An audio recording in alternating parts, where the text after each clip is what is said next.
Welcome back, everyone. We're diving deep into 1950 today. 1950. Wow, what a year to pick. I know, right? It might not be the first year that springs to mind when you think of, like, huge historical moments, but that's kind of why we chose it. I see. So we're going beyond the obvious. Love it. Exactly. We've got this whole stack of sources, music charts, old movie reviews, news articles, you name it, and we're going to see what made 1950 tick. All right, so what are we looking for specifically in this deep dive?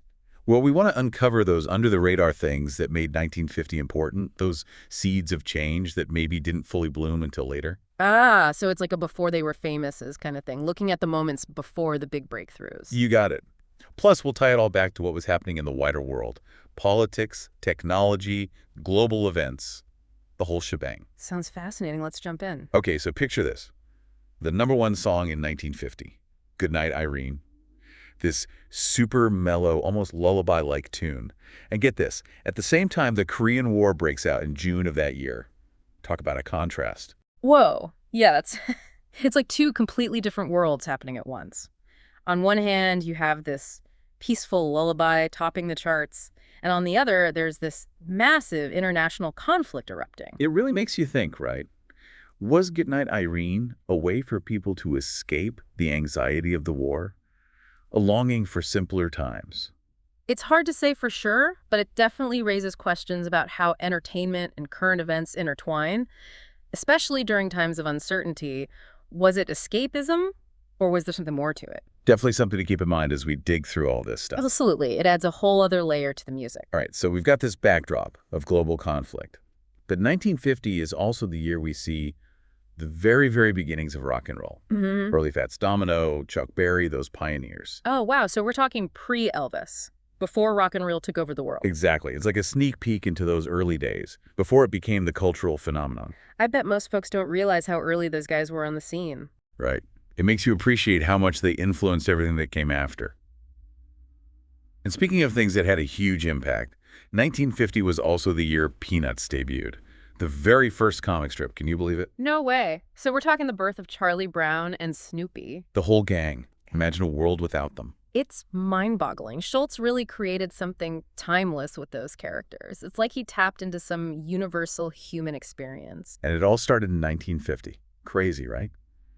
Now let's move from comic strips to the silver screen. Oh yeah, Hollywood. Lots to talk about there. For sure. And not just general 1950s Hollywood stuff, but actors who were specifically making waves in 1950. Like Marlon Brando had his breakout role in A Streetcar Named Desire. Oh, Streetcar. Such a powerful film. But wait, didn't that come out in 51? You're right, it premiered in 51, but it was filmed in 1950. Ah, got it. So Brando was right there in the thick of it during our deep dive year, on the verge of superstardom. Exactly. And another big name, Humphrey Bogart. Already a legend, of course.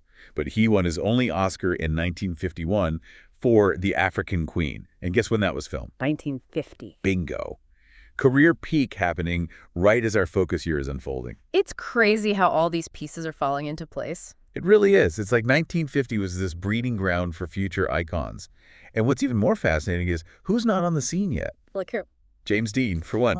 He doesn't burst onto the scene until a few years later. So we're really catching this moment before the landscape of Hollywood changes completely, the calm before the storm, so to speak. Exactly. It's like watching a slow-motion explosion in the making. A very exciting time to be alive, I'd say. And speaking of exciting changes, 1950 was also a landmark year for science. We had the first successful use of a heart-lung machine on a human that year. Wow, really? That's huge. Like science fiction becoming reality. Absolutely. A major medical breakthrough. It must have felt like anything was possible. It did, in many ways. But then, on the flip side, 1950 was also the year Truman announced the development of the hydrogen bomb. Oh, wow.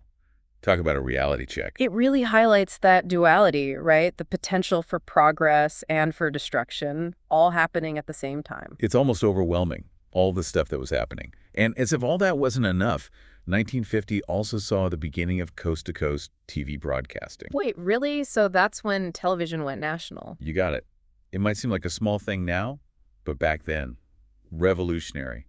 It changed the way Americans experienced the world. I can only imagine. Suddenly everyone was connected, watching the same things, sharing the same experiences. Exactly. And those early variety shows, like your Show of Shows and the George Burns and Gracie Allen show, they were pioneers. Yeah. Figuring out television as they went along. That's so cool. They were at the forefront of this brand new medium, shaping how it would evolve. And they were doing it all in 1950. It's amazing how much was packed into a single year. I'm already hooked. What else have we got? You know, while we're on the topic of those big changes, like nationwide TV, 1950 also saw the introduction of something that completely revolutionized how we buy stuff. Okay, now I'm really curious. What could be bigger than coast-to-coast television? Believe it or not, it was the Diners Club card, the very first credit card. A Diners Club card. Wow, that's a blast from the past. I mean, I know it's like ancient history now, but back then it must have been a wild concept. It was a game changer for sure. Think about it. Before credit cards, people mostly had to actually have the money to spend it. Yeah, no more buy now, pay later. Exactly. But the Diners Club card, even though it was just for restaurants at first, it was the start of this whole new way of, well, being in debt, I guess you could say. It's kind of crazy how this little thing, meant just for dining out, ended up reshaping the whole economy. Isn't it? It makes you wonder, how do we even compare the impact of that to something like, say, the cultural influence of peanuts, which also started in 1950. Both huge, but in totally different ways. It's mind-blowing, right? Okay, so 1950, rock and roll's bubbling up, TV goes national, credit cards change, spending forever, Peanuts starts, Yeah. and, oh yeah, there's a war on. It's a lot. It really is. And speaking of all that was going on back then, remember how we were talking about Goodnight Irene being the top song while the Korean War was happening?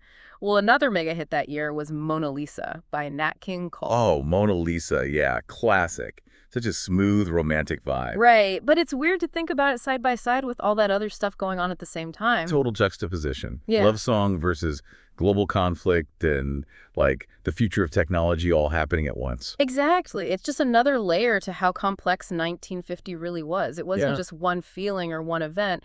It was everything all mixed together. Absolutely. So many different threads weaving this tapestry of a year. That's a good way to put it. And speaking of threads, let's not forget about the first electric power generated from a U.S. nuclear reactor. That happened in 1952. Oh, wow. That's right. A huge step forward for nuclear energy. It must have seemed so futuristic back then. Definitely a big moment for science. But of course, now we know it's a really complicated story, right? Nuclear energy has all this potential, but there's also the danger of weapons, which was a very real fear back then, especially with the hydrogen bomb in development. It's like 1950 was this year of incredible hope, but also unsettling uncertainty at the same time. It was a time when humanity was really starting to grapple with its potential for both good and destruction. And honestly, it's not that different from today. We're still trying to figure out how to use technology wisely, how to navigate a changing world. The questions they faced in 1950 are still really relevant to us now. It's incredible how history can echo through the years like that. Speaking of things we should talk about, we haven't even touched on literature yet. Oh, you're right. 1950 was a big year for books, too. C.S. Lewis published The Lion, the Witch, and the Wardrobe that year. The first Narnia book. I can't even imagine a world without those stories. It's incredible, isn't it? And on a totally different note, Isaac Asimov published his groundbreaking sci-fi collection, I, Robot, in 1950 as well. Wait, Robot was that long ago? I always thought it was a much more recent book. It is surprising, right? But I think that just goes to show how ahead of his time Asimov was. I mean, his exploration of robots and artificial intelligence is more relevant now than ever. It really is, especially with all the advances in AI we're seeing these days. It makes you think what else from 1950 might be even more relevant in the future. It's exciting and a little bit scary to think about. It is. It's like we started this deep dive wanting to understand 1950, but the more we uncover, the more it seems like it's not just about one year. Exactly. It's like these big overarching themes, these echoes of the past that shape who we are today. You're right. It's about the whole human experience. The fears, the hopes, that constant desire to create new things and push boundaries. And 1950, with all its ups and downs, gives us this amazing glimpse into all of that. I couldn't have said it better myself. History isn't just dates and events. It's a living thing that influences how we see the world. Well said. You know, we could probably geek out about 1950 all day long, but we should probably wrap things up soon. Oh, yeah, we've covered a lot of ground music, movies, inventions, even a world war. It's been quite a journey. So any final thoughts for our listeners? I think the biggest takeaway is that even a year that seems so long ago, like 1950, can be surprisingly relevant to our lives today. There are echoes of the past all around us. That's so true. It's like we've been time traveling, getting a glimpse of what life was like back then, but also finding all these unexpected connections to the present. I agree. And who knows what else we might learn about 1950 in the years to come. There's always more to discover. That's a great point. Maybe this is just the beginning of our 1950 deep dive. But for now, we'll have to leave it here. Thanks for joining us on this amazing journey, everyone. It's been a pleasure. And to our listeners, we encourage you to keep exploring, keep asking questions, and keep uncovering those hidden connections that make history so fascinating. You know, as we've been going through all this 1950 stuff, it's interesting to think about how it all kind of fits together. Like we talked about TV going nationwide, and then the whole credit card thing starting up. Could those two be related? Ooh, I like where you're going with this. Well, just think about it for a second. Television brought this whole consumer culture right into people's living rooms. Suddenly, everyone's seeing ads for all this new stuff they could buy. And then, bam, credit cards make it way easier to actually buy those things. You're right. It's like those two things, TV and credit cards, they fed off each other. Exactly. It just shows how everything's connected, even back then. But okay, enough about that. Let's jump back to Hollywood for a bit. Remember all those actors we were talking about, the ones at the top of their game in 1950? Oh, yeah. Our 1950 A-listers. We talked about Marlon Brando and Humphrey Bogart. But there were so many other big names making movies back then. William Holden, for one. He won an Oscar a few years later, but in 1950, he was already starring in films like Sunset Boulevard. And we can't forget John Wayne, the ultimate cowboy hero.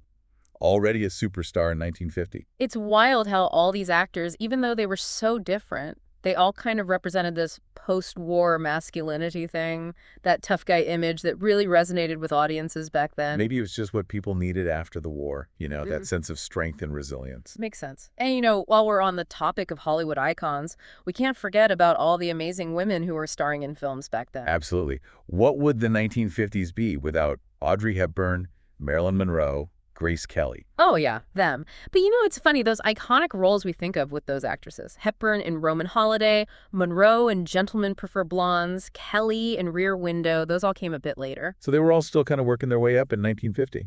Yep. On the verge of becoming legends. It's kind of cool to think about. Totally. It's like getting a sneak peek behind the curtain before they became huge stars. And just like those male actors, these women, they represented a very specific type of femininity, elegance, glamour, but also a little bit of rebelliousness. And they were all pushing boundaries in their own ways, challenging what it meant to be a woman in Hollywood. Absolutely. And their influence is still so strong today. Oh. And let's not forget about Judy Garland, a true Hollywood legend who was still making amazing films in 1950. That's right. She was a force to be reckoned with. So 1950 wasn't just a year of beginnings. It was also a year of transitions. You know what I mean? Those established stars were still shining bright, but you could see all these new talents on the rise, about to change Hollywood forever. Yeah, that's a really good point. It really highlights how dynamic and ever-changing history is. Exactly. Nothing stays the same forever. What we see as a snapshot of a year, it's really just a tiny piece of a much bigger ongoing story. It makes you want to keep digging deeper, doesn't it? Finding all those connections and patterns throughout history. It really does. That's what makes these deep dives so much fun. It's not just about memorizing facts. It's about sparking that curiosity, making those connections and really understanding what shaped our world. Couldn't have said it better myself. So, to everyone listening out there, we encourage you to do just that. Keep exploring 1950. See what else you can find. You might be surprised at what you uncover. And who knows, maybe you'll even find some unexpected connections to your own life. That's a great point. After all, history isn't just something that happened a long time ago. It's all around us, shaping who we are today. Well, folks, that's about all the time we have for today. It's been a blast taking this deep dive with you into 1950. It has. And remember, folks, history is more than just dates and names. It's a story. And the best part, we're all a part of it. Keep exploring, keep learning, and we'll catch you on our next deep dive.